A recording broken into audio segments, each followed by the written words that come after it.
Hello friends, आप सभी का स्वागत है हमारे YouTube channel problem solving class with Mansi Sharma के साथ। तो आज हम आपके लिए लेके आए हैं विषय हिंदी का बीए सेकंड सेमेस्टर के यूनिट फर्स्ट का लॉन्ग आंसर। तो जो हमारी यूनिट फर्स्ट है उसका नाम है कार्यालय हिंदी। इस पूरे चैप्टर में जो है कार्यालय हिंदी के बारे में बात की गई है और इसमें जो भी इम्पोर्टेंट है इसका अर्थ, कार्यालय हिंदी का अर्थ, कार्यालय हिंदी का स्वरूप और उद्देश्य, ये इसमें मोस्ट इम्पोर्टेंट है और ज़्यादातर इससे ही रिलेटेड क्वेश्चंस एग्जाम्स में पूछे जाते हैं। और एक पूरा लॉन्ग आंसर भी आ सकता है एग्जाम में कि जो कि 15 नंबर का हो सकता है। तो उसी हिसाब से हम इसकी तैयारी करेंगे कि कार्यालय हिंदी आखिर होती क्या है। तो हम सबसे पहले जानेंगे कार्यालय हिंदी का अर्थ। तो किसी संस्था विशेष में प्रयोग में लाई जाने वाली भाषा को हम कार्यालय हिंदी भाषा कहते हैं। संस्था विशेष में प्रयोग में लाई जाने वाली भाषा को हम कार्यालय हिंदी भाषा कहते हैं। दूसरा है हमारा कार्यालय हिंदी का स्वरूप। तो कार्यालय हिंदी से अभिप्राय है उस हिंदी से जिसका प्रयोग सरकारी कार्यालयों में दैनिक कार्यों में होता है, जिसका प्रयोग सरकारी कार्यालयों में दैनिक कार्यों में होता है। ठीक है, इसके उदाहरण हो गए कि जैसे प्रौद्योगिकी में प्रयोग, ठीक है, प्रौद्योगिकी में प्रयोग, वाणिज्यिक में प्रयोग, विज्ञान में प्रयोग और ऐसे ही और भी अलग अलग क्षेत्र जिनमें इसका कार्यालय हिंदी का प्रयोग होता है। ठीक है, अब हम जानेंगे हिंदी की प्रयोजनात्मक के नियता के आधार पर उसके विभिन्न स्वरूप, मतलब जो इसके स्वरूप हैं प्रयोजनात्मक तौर पर, तो वो कौन कौन से हैं उनको हम एक साइड में लिख लेते हैं ताकि आप उसकी स्क्रीनशॉट ले लें और फिर हम एक एक करके उन्हें जानेंगे कि वो कौन कौन से स्वरूप हैं। तो पहला होगा साहित्यिक,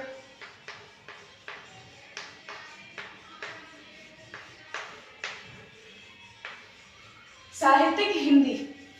ठीक है,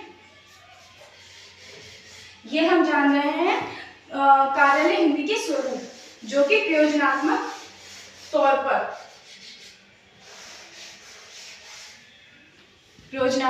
पर पूछे जाते हैं हिंदी के कार्यालय हिंदी के स्वरूप। तो पहला हो गया साहित्यिक हिंदी। इसमें ज्यादा ये नहीं पूछा जाएगा, सिर्फ प्रयोजनात्मक तौर पर बोले जाने वाले जो हिंदी कार्यालय हिंदी के शब्द हैं, स्वरूप हैं, उनके बारे में पूछा जाएगा। तो सिर्फ आपको ये नाम ही लिखने हैं। पहला हो गया साहित्यिक हिंदी, दूसरा हो गया कार्यालय हिंदी जो कि हम पढ़ ही रहे हैं, इसी का प्रयोजनात्मक तौर पर बोले जाने वाले ये स्वरूप हैं। ठीक है, कार्यालय हिंदी। और हो गया हमारा व्यावसायिक हिंदी,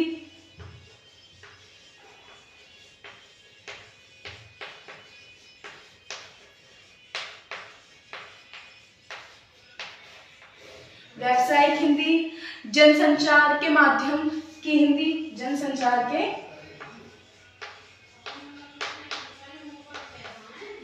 आप साथ के साथ नोट करते रहिएगा। ठीक है, संचार के माध्यम, जनसंचार के माध्यम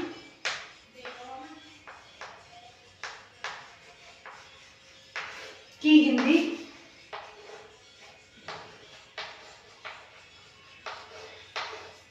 आप इतने की स्क्रीनशॉट ले लें पहले, उसके बाद फिर मैं आगे के और बताऊंगी। 2-3 और हैं।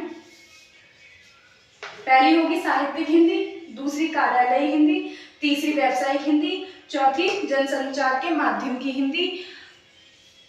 आपने स्क्रीनशॉट ले ली होगी, मैं इसे मिटा ले रही हूँ। 5वीं आप लिखें सामाजिक हिंदी, सामाजिक हिंदी,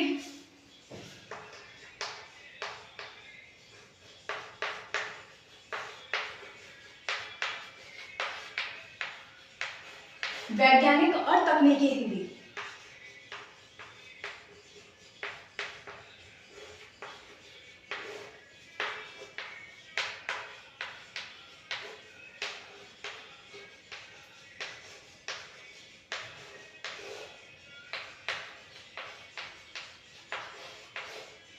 वैज्ञानिक और तकनीकी हिंदी। ठीक है, ये हो गए हमारे हिंदी की प्रयोजनीयता के आधार पर प्रयोग में लाई जाने वाली इनके स्वरूप।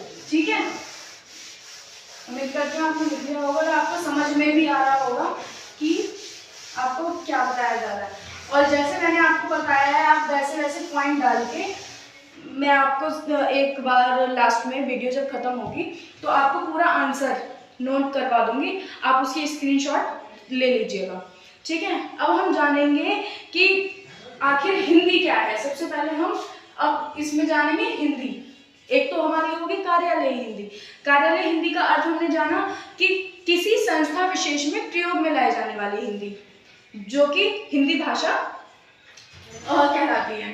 कार्यालय हिंदी भाषा कहलाती है। अब हम जानेंगे हिंदी। तो हिंदी किस वजह से, हिंदी भाषा जो है हमारी हमारे देश में आम बोलचाल में प्रयोग में लाई जाने वाली भाषा है।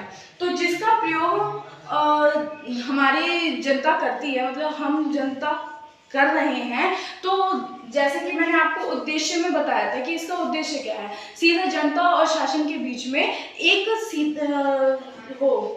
सीधा संबंध स्थापित करना इसका उद्देश्य है। तो इसी वजह से हमारी जो कार्यालय में प्रयोग की जाने वाली भाषा है वो हिंदी रखी गई, क्योंकि हमारी जो जनता है वो हिंदी भाषा ज़्यादा प्रयोग में लाती है। इसलिए कार्यालय में ज़्यादातर कार्यालयों में भारत में हिंदी भाषा का ही प्रयोग किया जाता है। और हिंदी भाषा का मतलब ये नहीं है, मैंने आपको जैसे स्वरूप में बताया कि जो भी हिंदी भाषा कार्यालय हिंदी भाषा का स्वरूप है, उसकी जो परिभाषा है और उसका जो अर्थ है वो बिल्कुल सटीक होना चाहिए। ये नहीं है कि हम जो आम बोलचाल में प्रयोग में भाषा को ला रहे हैं, बोलते हैं, उस भाषा का प्रयोग कार्यालयों में नहीं किया जाता है। जिन कार्यालय में जो भाषा का प्रयोग किया जाता है उसकी परिभाषा होनी चाहिए और उसका एक सटीक अर्थ होना चाहिए। और जिनका अर्थ और परिभाषा, जिन शब्दों का अर्थ और परिभाषा हो, उसी को हम कार्यालय में प्रयोग में लाते हैं। तो वो हमारी हो जाती है कार्यालय हिंदी। और इस हिंदी को लाने का मतलब सिर्फ यही था कि जनता और जो शासन है उसके बीच में एक संबंध स्थापित हो सके और जो भी बातचीत का जरिया है आम जनता का, वो अपनी बात को आसानी से शासन के आगे पेश कर सके। तो इस वजह से हमारी हिंदी भाषा जो है कार्यालयों में प्रयोग में लाई जाने लग गई। ठीक है, मैं उम्मीद करती हूँ आप समझ रहे होंगे। आपको ये जो पूरा आंसर है मैं लास्ट में, पूरी वीडियो के लास्ट में प्रोवाइड कर दूंगी। लेकिन आप अगर साथ के साथ इसे समझ रहे होंगे तो आपको बिल्कुल भी दिक्कत नहीं होगी उसे लास्ट में नोट करने में या उसे समझने में। ठीक है, अब हम जानेंगे कि कार्यालय हिंदी किस तरीके से आगे बढ़ी। जैसे कि हम शुरू में ही जानते थे, अब मैं आपको प्रॉपरली एक कहानी बता रही हूँ कार्यालय हिंदी से रिलेटेड, जो आपकी लॉन्ग आंसर में लिख सकते हैं। तो किस तरीके से, आइए जानते हैं। जो हमारी आम बोलचाल है हिंदी भाषा, ठीक है, हम हिंदी भाषा का ही प्रयोग करते आ रहे हैं। तो हमारे जब हम आज़ाद हुए तो हमारी जो सरकार बनी, मतलब हमारा लोकतंत्र स्थापित हुआ, तो उसे बनाने के लिए ये लड़ाई चल रही थी कि ये भाषा होनी चाहिए, ये भाषा होनी चाहिए। तो उस टाइम पर सबकी एक ही भाषा थी जो कि हिंदी थी। ज़्यादातर आम बोलचाल में जो प्रयोग में लाई जाने वाली भाषा थी वो हिंदी थी, जिसकी वजह से यह निर्णय लिया गया कि जो भी हमारे कार्यालयों में प्रयोग में भाषा लाई जाएगी वो होगी हमारी हिंदी भाषा। और हिंदी भाषा को सिर्फ लाने का उद्देश्य यह था कि जनता और शासन के बीच एक संबंध स्थापित हो सके और जनता बड़ी ही आसानी से अपनी बात को सरकार के आगे पेश कर सके। लेकिन जो भी गवर्नमेंट, मतलब सरकारी दफ्तर होते हैं या प्राइवेट दफ्तर होते हैं, जैसे कि मैंने आपको बताया वाणिज्यिक हो गई, वाणिज्यिक क्षेत्र हो गया, प्रौद्योगिकी क्षेत्र हो गया, विज्ञान क्षेत्र हो गया, और क्या हम कह सकते हैं संगीत का क्षेत्र हो गया, योग का क्षेत्र हो गया। मतलब अलग अलग जो भी क्षेत्र हैं, जो इनके स्वरूप हैं, उनमें प्रयोग में जो भाषा लाई जाती है, उसका हम जो प्रयोग कर रहे हैं, तो उसका एक मतलब उसकी एक परिभाषा हो, अपनी एक परिभाषा हो, उसका एक अर्थ हो। ऐसा नहीं है कि हम जो डेली दिनचर्या में प्रयोग में भाषा का प्रयोग कर रहे हैं हिंदी का, उसमें बहुत से शब्द होते हैं। जैसे कि मैं आपको उदाहरण देके कहना चाहूँगी, अरे वो जैसे गांव की भाषा होती है ना, एक तो खड़ी बोली होती है ना, तो खड़ी बोली में थोड़ा साउंड तेज होना, मतलब वजनदार बात होना। तो जो कार्यालय में जो भाषा का प्रयोग हो रहा है, हिंदी भाषा का प्रयोग हो रहा है, उसमें हमें सिर्फ उन शब्दों का प्रयोग करना है जिसमें सिर्फ अपनी बात रखी जा सके। ये नहीं है कि जैसे हम कोई पत्र लिख रहे हैं, मैं आपको उदाहरण देके बताना चाह रही हूँ कि जैसे हम कोई पत्र लिख रहे हैं, तो पत्र में सिर्फ हम यही तो लिखेंगे ना कि हाँ हमें ये दिक्कत है, हम यहाँ से हैं और हमारी ये समस्या है और आप इस समस्या का समाधान करें, सिर्फ यही चीज़ लिखी जाती है ना। तो उसी प्रकार से हमें उस सटीक शब्दों का प्रयोग करना है जिसमें कम से कम शब्दों में हम अपनी बात को दूसरे बंदे के सामने पेश कर सकें और समझा सकें कि आखिर हम कहना क्या चाह रहे हैं। तो कार्यालय में प्रयोग में जो भाषा लाई जाती है, सिर्फ उन शब्दों का प्रयोग होता है जो कि महत्वपूर्ण है और ज़्यादा समय ना लेके कम शब्दों में अपनी बात को समझा सके कि आखिर हमें चाहिए क्या। समझ रहे हो? तो हम ज़्यादा फालतू, जैसे हम बातचीत करते हैं तो एक शब्द, जैसे मैं आपसे बात कर रही हूँ, तो मुझे अगर कहीं सरकारी दफ्तर जाना है या अपनी जॉब के लिए जाना है, मतलब मुझे नौकरी चाहिए और मैं जा रही हूँ किसी जगह पे इंटरव्यू देने के लिए, तो वहाँ पे मेरे से जो पूछा जाएगा सिर्फ मैं उसका जवाब उन्हें दूंगी। ठीक है, एक या तो अपने बोलचाल के माध्यम से इंटरव्यू होगा या फिर लिखित में हम एग्ज़ाम देते हैं उस तरीके से होगा। तो वो सिर्फ उन शब्दों को देखते हैं। एक तो मैं ये कहना चाहूँगी कि जब हम इंटरव्यू देने जाते हैं तो उससे पहले हमें एप्लीकेशन, रिज्यूम मतलब देना पड़ता है ना, तो उस चीज़ के लिए हमें यह देखना होगा कि हाँ, कि हमारे जो कार्यालय में प्रयोग में लाई जाने वाली हिंदी भाषा है वो कितनी इम्पोर्टेंट है। ठीक है, तो हमें जो प्रयोग में लाने वाली भाषा है हमारी हिंदी, उसमें हमें क्या क्या जरूरी है और हमें क्या लेना चाहिए उसका पूर्ण रूप से ध्यान रखना है।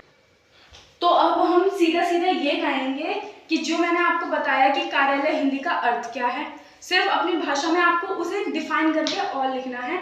बाकी मैं आपको बता दे रही हूँ और आप साथ के साथ उसे लिखते भी रहें कि कार्यालय हिंदी का अर्थ क्या है। तो कार्यालय हिंदी का अर्थ है किसी संस्था विशेष में प्रयोग में लाई जाने वाली भाषा। ठीक है, अब आप इसे नोट भी करें और मैं आपको पूरा आंसर जो है लिख के दे रही हूँ।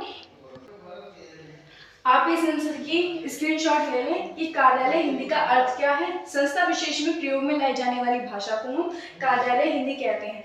जब आप इसे एग्जाम में लिखेंगे तो अपनी तरफ से थोड़ा सा डिफाइन करेंगे तो ज़्यादा बेहतर रहेगा, और आप इसे भी लिखेंगे तो भी आपको पूरे ही नंबर मिलेंगे।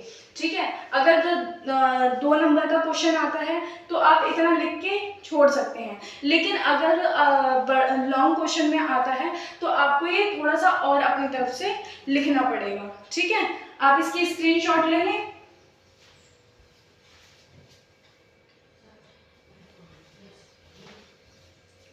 उम्मीद करती हूँ आपने इसकी स्क्रीनशॉट ले ली होगी।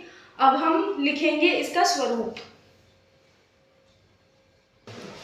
ये है हमारा कार्यालय हिंदी का उद्देश्य।